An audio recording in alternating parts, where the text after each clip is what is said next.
But from this angle, you can see that the fake leg is supporting the plank. Here it is before the trick begins, waiting for the magician to step into position. For a closer look, the girl removes the fake leg. From the back, it looks like he should fire his tailor. Now here's the plank supported by the steel brace. When the fake leg is in place, you'd never suspect it was there. And that's how the magician creates the illusion that a gorgeous young woman can float through life with no visible means of support.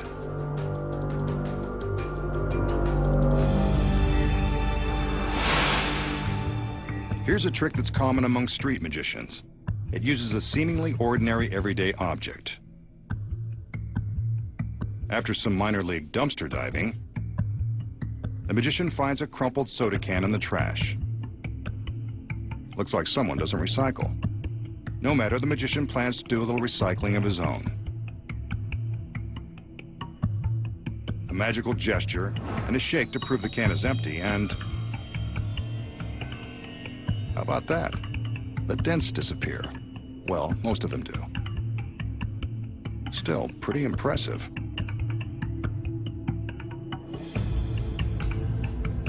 Another magical gesture, and the magician attempts to pull the tab and break the hermetic seal. Wait, I thought that this can was empty and discarded. We'll just see about that. A nice cold beverage, anyone? That's how you recycle a soda can by magic. But we all know there's no such thing. First, the masked magician selects what appears to be a discarded soda can. Before the trick began, the magician secretly prepared this ordinary can. Using a very sharp knife, he makes a tiny puncture in the can and outsprays the soda. The magician releases just enough soda to create an air pocket inside the can. Before all of the liquid can escape, he seals the hole with some waterproof tape. Next, the magician covers the pop top with a small circle of black paper. From a distance, the black disc creates the illusion that you are looking into an open and empty can. In reality, the top is still factory sealed. Finally, the magician carefully bends the can, creating the impression that it's been crushed and discarded. A stagehand places the can on top of a pile of phony garbage, and the illusion is ready to begin. To perform the trick, the magician picks up the can and gently shakes it. Here's where paying attention during science class comes in handy. Shaking the can causes the gas bubbles inside to build up pressure. As the pressure increases, the air inside the can expands and causes the dents to pop back out. Next, the magician secretly removes the disc of black paper, revealing the factory seal on the top of the can is untouched. All that's left to do now is flip up the tab, break the seal, and pour out the remaining soda. It looks convincing, but when the masked magician is around, you can bet it's not the real thing. Next, find out how a beautiful girl loses her head and feet when she faces razor-sharp stainless steel blades. And then the magician blows the secrets to capturing a spirit, impaling his arm, causing a woman to materialize by magic, and making a 5-ton elephant appear in a crowd of spectators. The magician has something dangerous in store for us, using this large circular contraption. No, it's not an industrial washing machine or an overgrown donut. It's actually a torture device with a potentially lethal twist. You can see that a table bisects the contraption. There's nothing above or below, as the magician is willing to prove. And since he's probably a bit too stout to fit inside that ring of terror, he calls in one of his lovely assistants. Cute outfit. And the ponytail is a nice touch. Let's hope she looks as good when he gets through with her. His team of assistants enters and quickly goes to work. The two male assistants lift the girl onto the table, while the two women prepare to secure her inside the ring.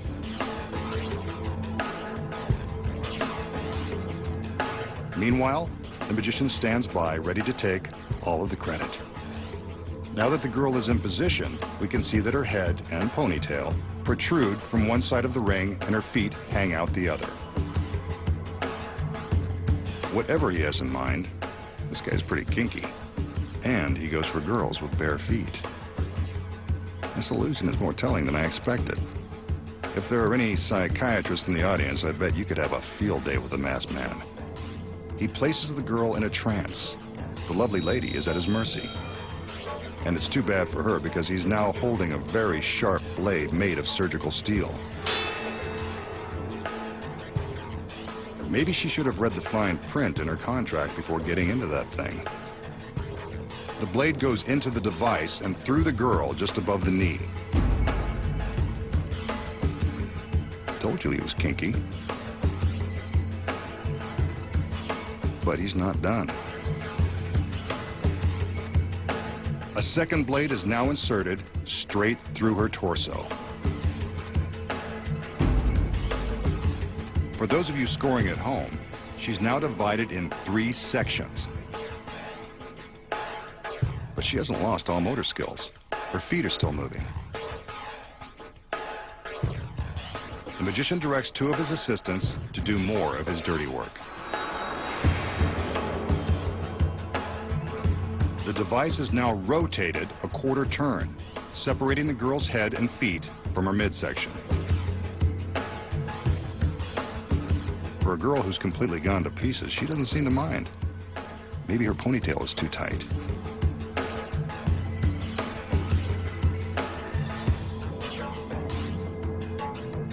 Better put her back together before she realizes something is up. That shouldn't be.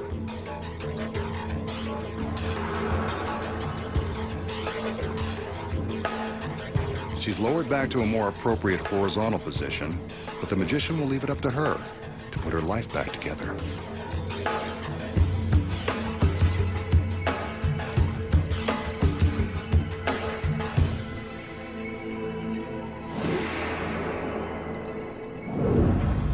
So how does the magician slice his beautiful assistant in thirds without winding up in the slammer? The secret is ingenious. First of all, the blades are real, and they are dangerously sharp. They're not part of the secret. The secrets lie within the circular contraption.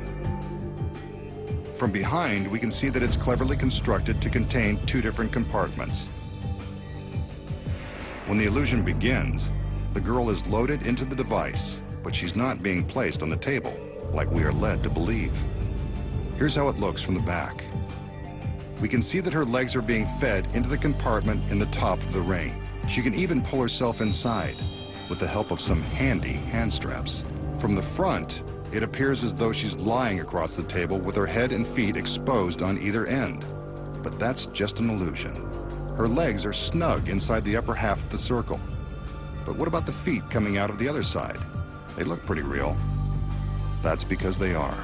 Before the illusion began, another assistant was secretly concealed in the bottom half of the ring. It's her feet we see coming out of the side of the device. As the girl on top is being loaded in from one side, the hidden assistant below slips her feet out the other side. It looks uncomfortable, and it is. But these women know that mind-blowing magic comes with a price. In this case, you get 2 for the price of 1. Now what about the torso in the center of the device? Here's the next secret. Preloaded into the top of the contraption is a body cast that perfectly matches the girl's fine form. Remember how the magician seemed to be just standing around while everyone else was doing all the work? He was actually doing the important job of blocking the center of the ring from view. From behind, we can see that another assistant was busy taking the body cast out of the top of the circle and placing it in the center. Here's what you'd see without the masked magician standing in the way. Maybe he does have a tough job after all. With the girls and the fake body in place, the magician is ready to insert the sharp blades. There's never any danger to the girls. Here's the secret. From the back, we can see that the center wall of the contraption protects them from harm. All that's left to do now is spin the circle and create the illusion of separating the girl in three. From behind, we see it's all about the cleverly designed device and the flexibly designed girls. A setup like this could make the mind wander to other tricky situations. But enough about that. As for this trick, you now know the secrets. Up next, the magician shows you the devilish secrets to capturing an invisible spirit and conjuring up an incredible girl. And then, find out how a 5-ton elephant appears from nowhere. The magician will now attempt to trap a spirit using nothing but this ordinary, bright-colored handkerchief. An accessory no well-dressed masked man should be without. He shows us that there is nothing on either side of the handkerchief, except for the chic and stylish pattern. He places the handkerchief down onto the table and magically summons a spirit. Do you see it? Of course not. Spirits are invisible. But just to make sure it doesn't escape, the magician folds in the corners of the handkerchief, trapping the invisible spirit inside. But I still don't believe there's a spirit in there, so he's got some convincing to do. And what's that? Look what just popped up. Maybe there's something inside after all.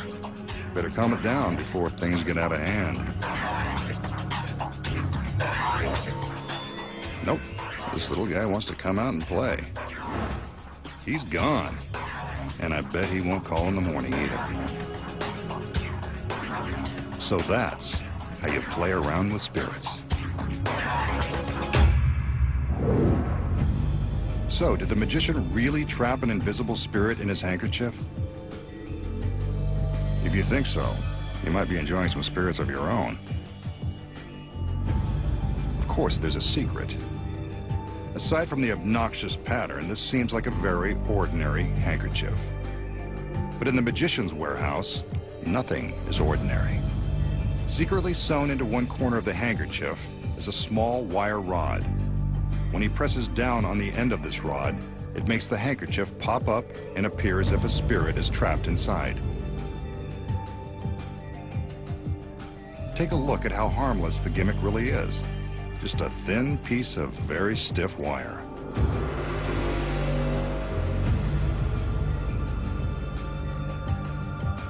At the corner, the wire has been bent at a slight angle.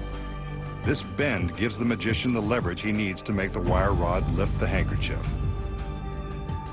Once the corners are folded in towards the center, all the magician has to do is locate the bend with his thumb and press down. The rod does the rest of the work.